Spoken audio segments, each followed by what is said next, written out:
is really creepy.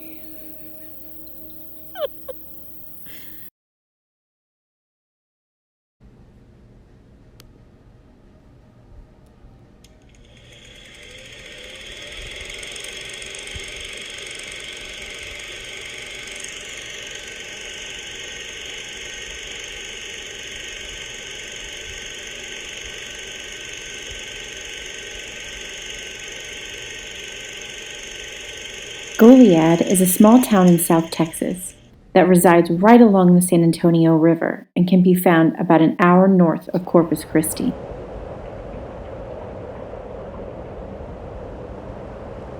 Known as the Other Alamo, the history of the Presidio La Bahia begins with its construction by the Spanish Army in 1721. It was moved to the current location in 1747 in Goliad, and served as a major military post between San Antonio and the Rio Grande Valley. During the Texas Revolution, the fort was captured by James W. Fannin and his rebel troops, while 1,400 of Santa Anna's men were getting closer to the Presidio.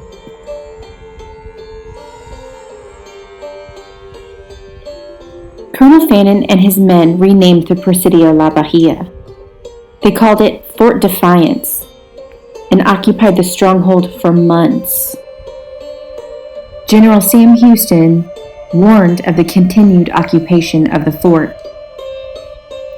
Fannin didn't listen, and 21 days after the fall of the Alamo, Colonel Fannin and his men were taken prisoner and executed by the order of Santa Anna, the leader of the Mexican army. On March 27, 1836, almost 350 Texan soldiers were executed in what is now known as the Goliad Massacre.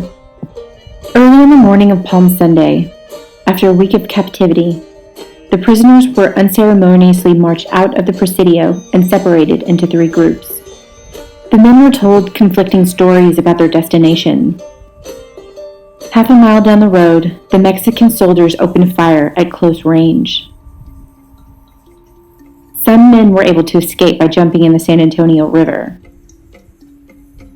Some able-bodied men were able to run.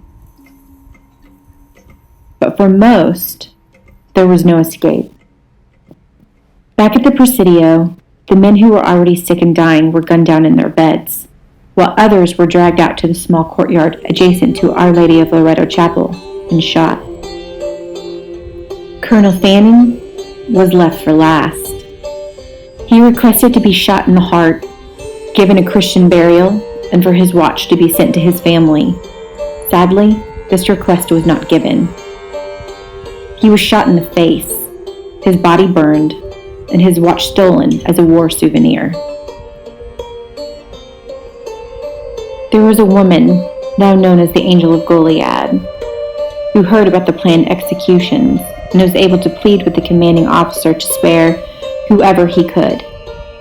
Historians believe she was the commanding officer's wife, Francita Alvarez, although there was some doubt to her true identity.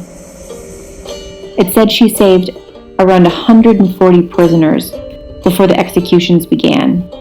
She pleaded for the lives of the men and snuck into the Presidio La Bahia the night before the executions to help others escape as well. Remember the Alamo! Remember Goliad! This became the rally cry which the Texans fought behind. Because of these instances of wartime cruelty, Santa Anna no longer garnered the support he once did, and less than a month later, Texas won independence. The memorial dedicated to the victims of the Goliad Massacre is a short walk from the Presidio. You can see it from beyond the stone walls. Sometimes places which are host to pain and sadness can leave an imprint, and the Presidio La Bahia was host to a lot of pain and sadness. The ghosts of the Presidio have been widely reported by visitors to the grounds, as well as staff who detail regular spirit activity during their shifts. We stayed in the old officers' quarters overnight, where the ghost of Colonel Fannin is seen and heard most often. Visitors have heard the hollow echo of Fannin's boots on the old brick floor, which are sometimes followed by the sound of ghostly cannon fire. There are many reports of occupants being woken by an unexplained boom, like that of a cannon.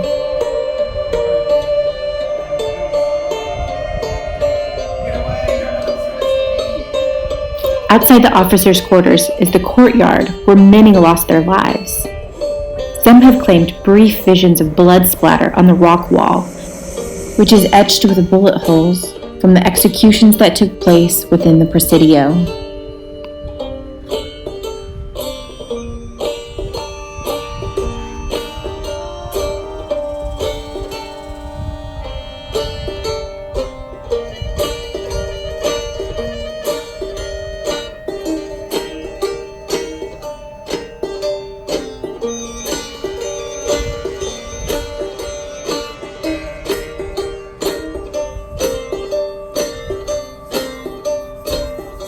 Across the courtyard is the chapel, Our Lady of Loreto, which is still a functioning chapel that holds Mass every Sunday.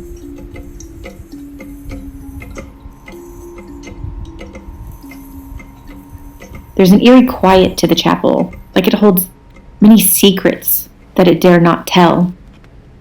It's the oldest building in the compound and has been in continuous use since the 1700s, and also where Fannin and some of his men were held before being killed. The chapel is old, so it holds a lot of memories and a lot of ghosts. A woman dressed in 19th century mourning attire has been seen inside the chapel, possibly praying for those who were lost, as well as a ghostly apparition of a woman in white wandering around the courtyard outside the church. Inside the chapel, visitors have heard babies crying, women singing, and the spectral sound of a pipe organ ringing off the cold stone walls. On our visit, we experienced some things that we couldn't explain. I bought an EMF detector specifically for this trip, and we had several unexplainable spikes on the detector while we were wandering around the grounds. After a while, we decided to bring some chairs to the middle of the courtyard and just sit and chat while we were talking about how hot and humid the temperature was and how awful it would be to sleep in a tent that night. The EMF reader started lighting up like someone was with us. We asked a series of questions and seemed to get responses via the EMF detector, which was something we really couldn't explain naturally, so we believed whatever was making the detector go off was supernatural in origin. Before we turned in for the night, I announced we were going inside to bed, and right at that moment, there was a loud crack on the side of the chapel, like something had smacked up against the old building very hard. Both of us looked up at that exact moment, and then we looked at each other, and we decided to settle in for the night and see if anything happened in the officers' quarters where we were staying. While we were in bed attempting to sleep, I was startled a few times by the door handles jiggling. Neither of us slept very well due to the general unease about the place and the fact that we were the only people inside the building. We unfortunately did not hear any cannon fire or the boots of Colonel Fannin, which are said to be heard walking around in the officers' quarters.